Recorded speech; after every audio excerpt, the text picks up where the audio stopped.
সকলেই পড়ি সাল্লাল্লাহু আলাইহি ওয়াসাল্লাম। আলহামদুলিল্লাহ, আপনারা যারা অনেকে আমাকে চেনেন, অনেকে চেনেন না, আমার একটা পুরাতন অভ্যাস হইল, যেখানে যে ময়দানে বয়ানে যায়,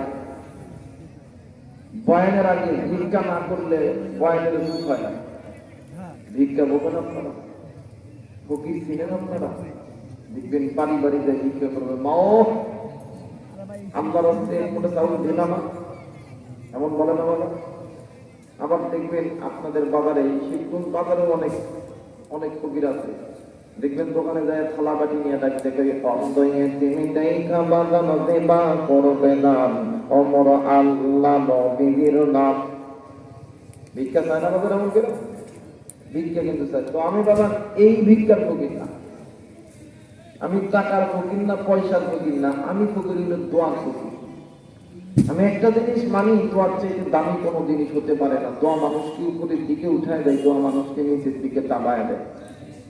আপনারা যে পরিমাণ মানুষ হয়েছেন, আপনারা যদি আল্লাহর কাছে দোয়া করেন, আল্লাহ আসমান থেকে দয়া করবে। আল্লাহর দয়া ছাড়া এই ময়দানে কথা বলার মতন কোনো যোগ্যতা আমার নাই।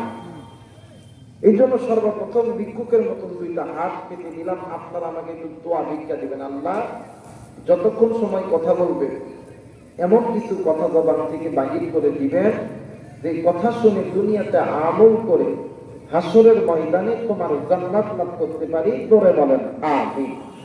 আরেকবার বলেন আমিন। আমার ভাইরা, আমার বন্ধুগণ, পবিত্র কোরআনুল কারীম থেকে একটি আয়াতে কারিমার অংশ বিশেষ তেলাওয়াত করেছি। অসংখ্য হাদিস থেকে ছোট্ট একটি হাদিস তেলাওয়াত করেছি। আমার ভাইরা, আমি আল্লাহ পাকের দরবারে শুকরিয়া আদায় করছি, আলহামদুলিল্লাহি রাব্বিল আলামিন। আমি যে আয়াতে কারিমা তেলাওয়াত করেছি, এই আয়াতে কারিমাকে সামনে রেখে উদাহরণ